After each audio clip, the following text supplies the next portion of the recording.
Beverly Hillbillies.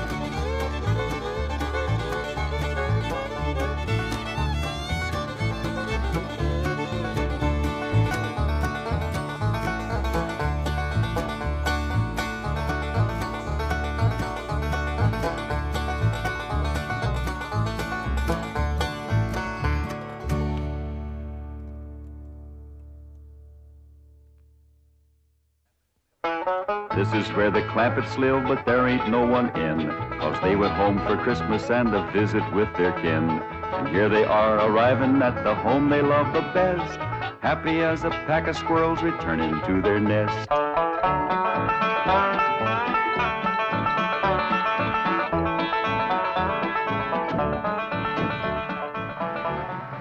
Hi, Thunder Granny, the old place ain't changed a bit. Pretty as ever. Prettier with the snow. Excuse me, Pa, but I got some friends to say howdy to. Yes, sir. They just don't make houses like this no more. Sure don't make them in Beverly Hills. I'll go get the bags, Uncle Jed. Reckon they just can't get wood like this. My grandpa chopped down the trees and built this all by hand. You say your grandfather built this cabin? He sure did. Oh, he must have been a remarkable man. He sure was.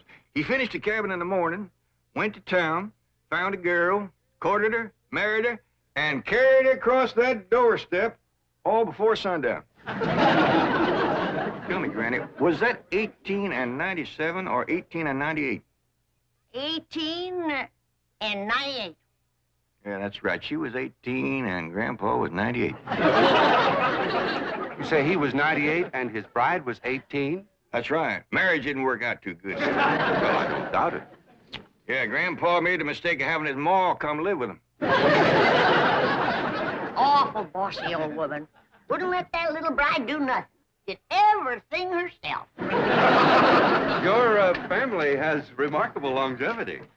Yeah, they stretched the truth a little, too. Oh? Grandpa was a day over 90 when he married that girl. And his ma didn't bust up the marriage. That poor little bride just wore out, having so many young'uns to take care of. Oh, what happened to Elly May? Well, she just went to say howdy to some of her friends.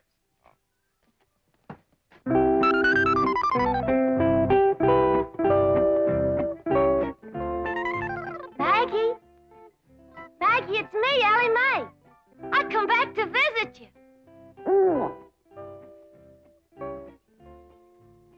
Not you, Henry. Right now I'm looking for Maggie. You seen her? You're supposed to be so doggone wise. Where is she? Well, Davy Crockett. Say, you're looking bushy as ever. What's the matter? What you scared of? Don't you remember me? Please, Davy, don't run away. Oh, howdy, Mr. Beaver. It's me, Ellie. What you kicking snow at me for? Oh, please, Mr. Beaver, come back. Hi, Mr. Foxy. Me, Ellie. Come back. Clampett, I certainly appreciate your letting me use your cabin as a field headquarters. I've got a few things in the bedroom. I'll get them out. No need for you to do that, Mr. Brewster. We're just gonna be here a couple of days. Granny and Ellie can use the bedroom, and you and me can kind of curl up here in front of the fire. That's mighty kind of you, Mr. Clampett, but I'll find a place to stay in town. Well, no need for you to drive all that way through the snow. Why, you're here, you're by the oil field, and Granny cooks up a big meal that really sticks to your ribs. What you cooking tomorrow, Granny? My special Christmas holiday victuals. We'll start with red cabbage and green turnip tops, swimming with sorghum. Then what I call my heavenly hash. That's grits and chitlins, possum belly, hog jowls, and catfish. All minced together and simmered in gopher gravy. Topped with poached hawk eggs. Now there's victuals you won't forget in a hurry. I'll try. What do you say, Mr. Brewster? Roars too hard, we'll get some pine boughs and ashes for you to sleep on. Well, I think I'll go into town. Thank you very much. Excuse me. What's the matter with you two asking him to stay here? You want me to be a widow all my life? I was going to offer him my spare room.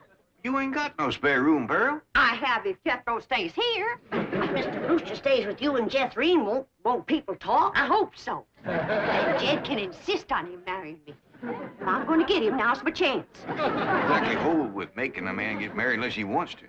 He wants to? Why, that man's so in love with me he can't eat. Yeah, but are you in love with him, Pearl? Oh, Jed, when I'm near him, I feel like my feet is dangling in a creek and the minnows is biting at my toes. That's what you call really being in love. Help her, Jed. Mrs. Bodine, if you'd like a ride into town, I can drop you off on my way to the hotel. Hotel? Why, you can't stay there. Oh, no, sirree. You sure can't. Why not? Why not, Jed? Why not, Pearl? Why not? There's a convention there. Yeah. Every room in that hotel is full up. They're packed in there like krauts in a jar. What kind of convention? Elks convention. That hotel is bulging with elks. Oh, well, perhaps I can find a room in a boarding house. You know anybody got a spare room, Granny? No, I don't. Do you, Jed? Well, I see now. Only spare room I know of around here is over to your house, Pearl. Why, land to mercy, I plumb forgot. Yes, my spare room. What spare room, Ma?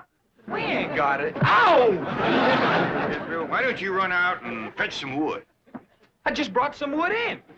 What spare room, Ma? We ain't got no spare. Ow! You just run along outside and get the kinks out of that leg. I ain't got no kinks in my leg. It's just that Ma just keeps... Ow!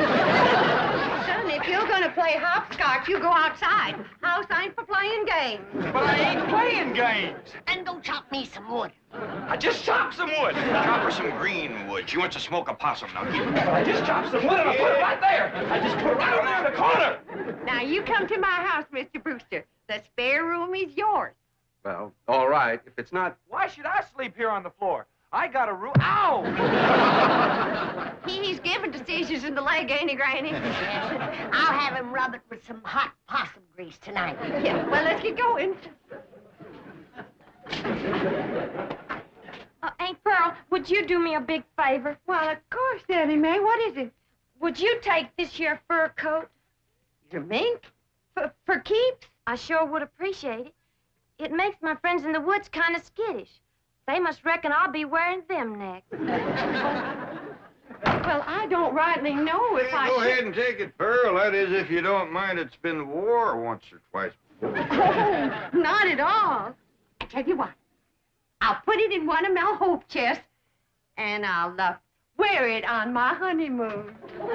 Say, Mr. Clampett, isn't that an awful big tree that Jethro's chopping down? Yeah, he's notching it on the wrong side, too. Hey, Jethro, quit notching that tree on this side. It's liable to fall right down on the gear. Look out,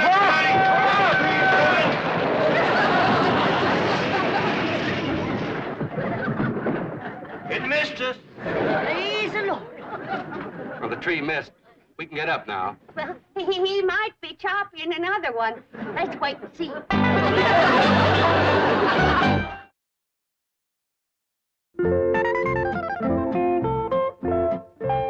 Maggie? Me, Ellie.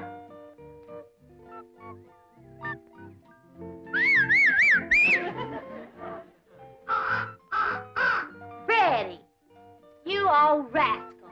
I know you've seen Maggie. You'll go and get her for me. I'll give you something shiny. What would you like? How about this? Okay? There. Go find Maggie. Smelly. Hi there, Smelly. It's me, Ellie. It's a good thing you didn't see me in that mink coat. You might have got riled at me. It's one friend I don't want riled. It's you. Maggie, I knew Freddie would find you. Maggie, I'm so happy to see you. I told you I'd come and visit you, and here I am. Elly May, where are you? Over here, Paul. Now, don't you be scared of Paul. He won't hurt you none. Well, now, who's this? This here's my old friend Maggie. You remember her? Sure I do. Howdy, Maggie. Say, Ellie, we's all going over to Aunt Pearl's for supper. And after supper, we's all going over to that movie picture theater where Pearl works. Well, I'd he'd rather stay here. Well, Pearl says there's going to be a brand new picture from Hollywood called Ben Hur. Who's in it? According to Pearl, it's got the two biggest actors there is, Francis X. Bushman and Raymond Navarro. I'd still rather stay here, Paul. Now, we's all supposed to kind of surround Mr. Brewster and brag on Pearl's piano playing during the picture. Well, Jethro can brag extra for me. Jethro ain't going to be there. He just sat there all night and complained about Mr. Brewster having his room. Oh, come on, Ellie. Don't you want to help Pearl get a husband? Okay, Paul. Bye, Maggie. Well, Paul, ain't you gonna kiss Maggie goodbye? I don't reckon so. Her husband might not like it. Come on, Ellie.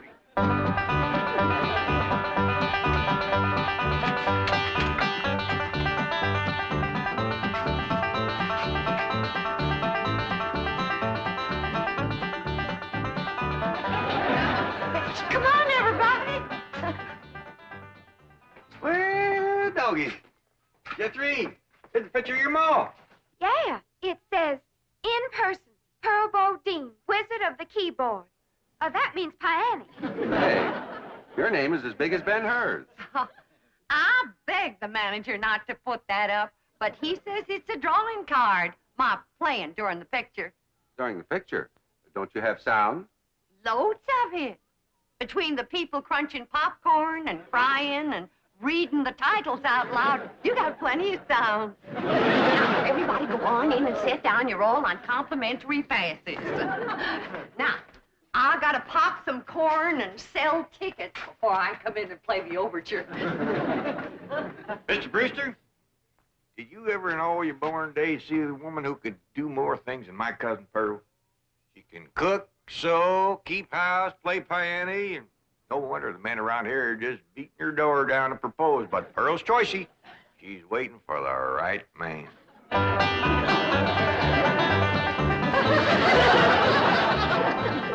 Here comes Aunt Pearl.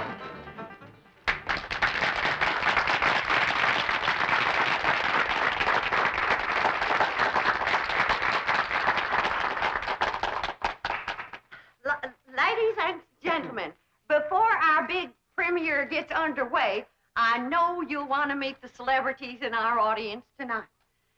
Now, sitting right here in the front row from Tulsa, Oklahoma, is the field manager of the OK Oil Company, bought my cousin Ted Swamp, Mr. John Brewster.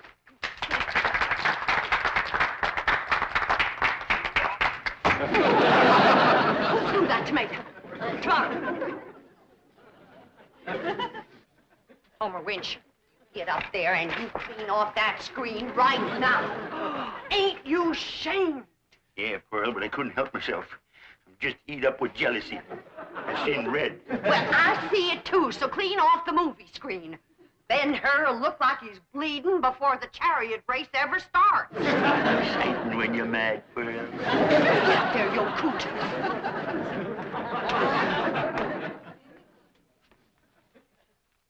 And now, folks, you're gonna meet a real live millionaire and his family all the way from Beverly Hills, California. Your friends and my kinfolk, the Clampetts. Jed, Granny, Elly May.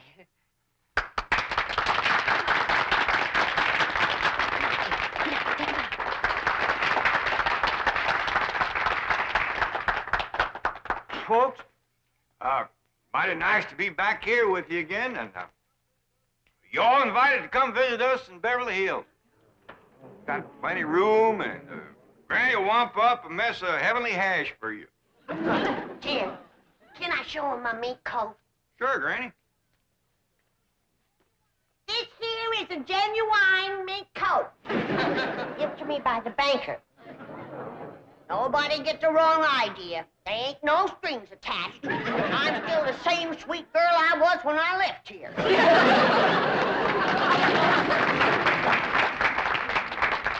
And now, folks, I got a real big surprise for you. As you know, those that can read, the picture for tonight is Ben Hur, and I have wrote and composed a special song in honor of the chariot race, which is the most exciting part of the picture. And this here special song is going to be sung by my daughter, Jeffrey. Think about Jeffrey.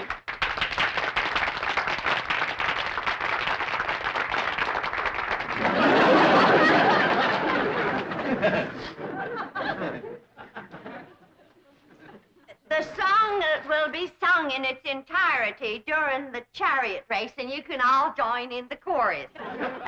But seeing that Homer Winch ain't got the tomato off the screen yet, Jeffrey will give you a little sample right now.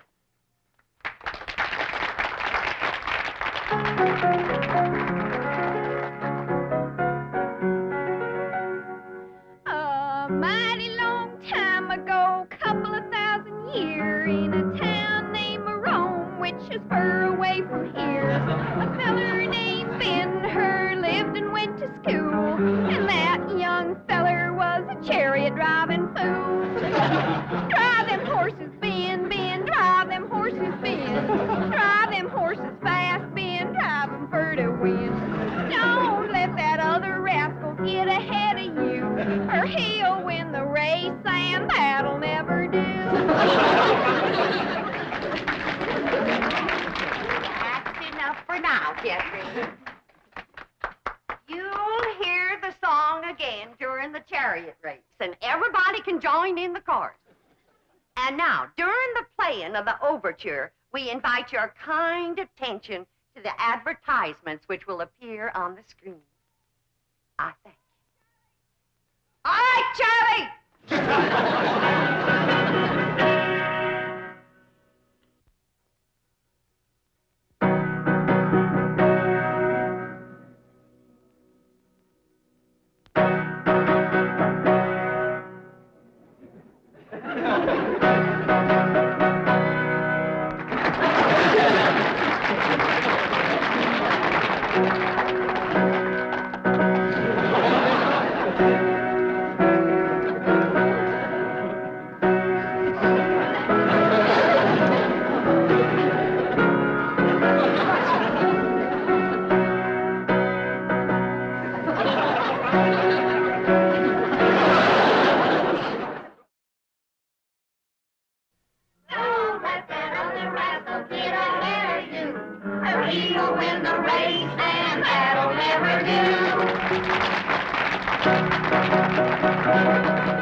Well, Mr. Brewster,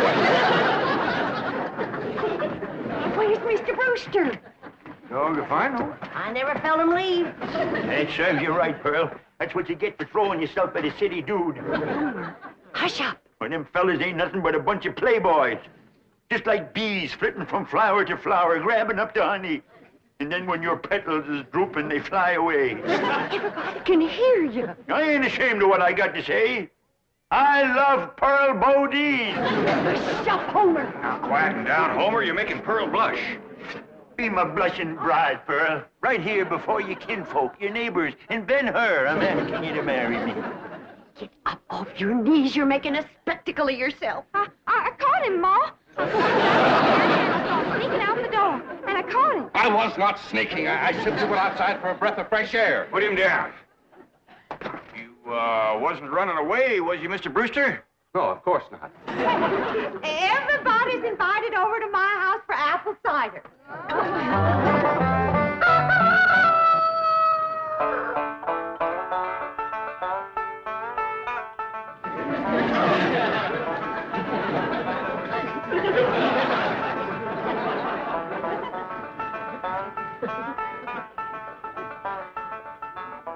Jed, wake up.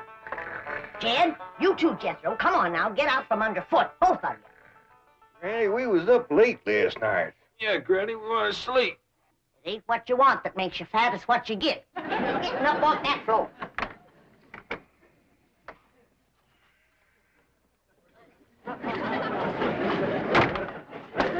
Hey! What do you want to do that for?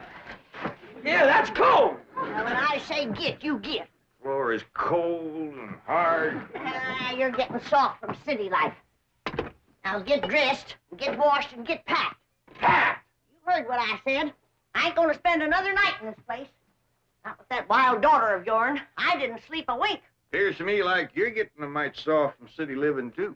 Time was when you never minded sharing a bed with Elly May. I still don't mind sharing a bed with Ellie May. But I draw the line when it comes to sharing with them others. What others? Well, there was an owl, and a squirrel, a crow, and a fox, a possum, and a skunk, and a porcupine. Well, I'll go in and speak to Elly May. I wouldn't go in there if I were you unless you want them flannels took right off you. What are you talking about? You know where my mink coat is right now? Where? In the top of a tree, full of baby eagles. Their mama and me fought for nigh on to 10 minutes for that coat.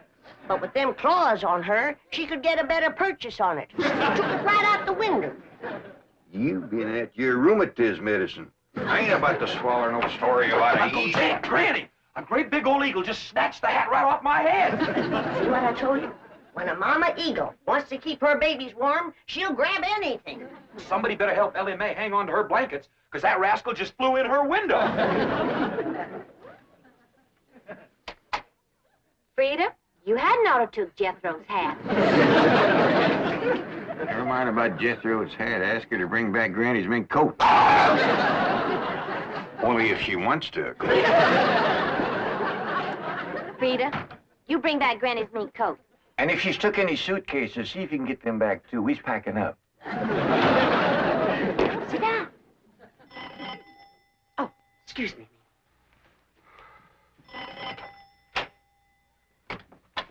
Good morning, Pearl. Homer Winch, I told you and I told you, don't come into my house without I invite you. I happen to be here in my official capacity as a jitney driver. You want no jitney. Well, Mr. Brewster does. Don't say nothing to Mr. Brewster, and I'll bake you 2 pies. Pearl, there's only one way you can seal my lips and stop my jitney. And that's with a smack. All right. No, I didn't say that kind. I mean, with a kiss. A kiss? That's my price. Take it or leave it. Homer, why, that's the most shocking, disgusting, insulting, disgraceful... Oh, Mr. Brewster! Pearl? Where'd you go, Pearl?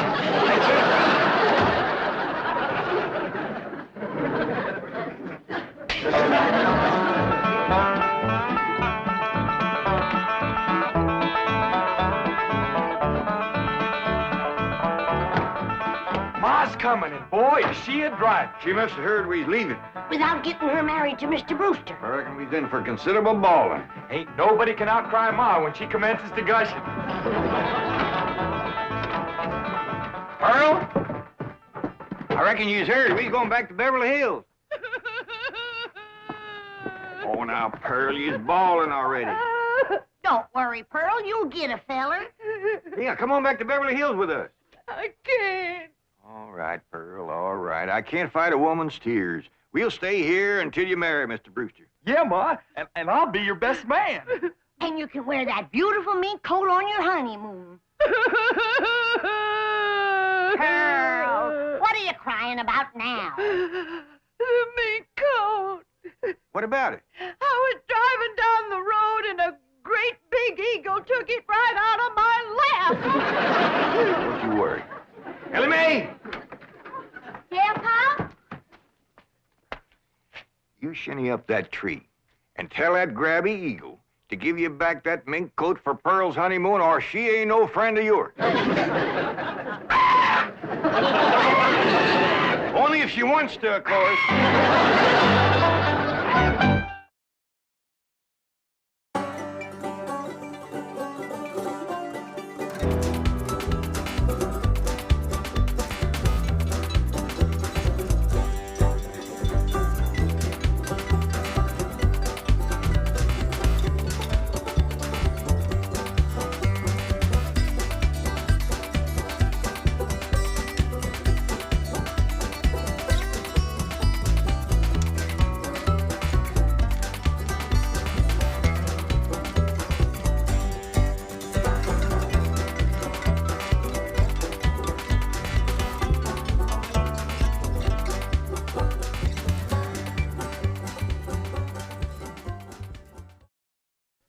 This has been a Filmways presentation.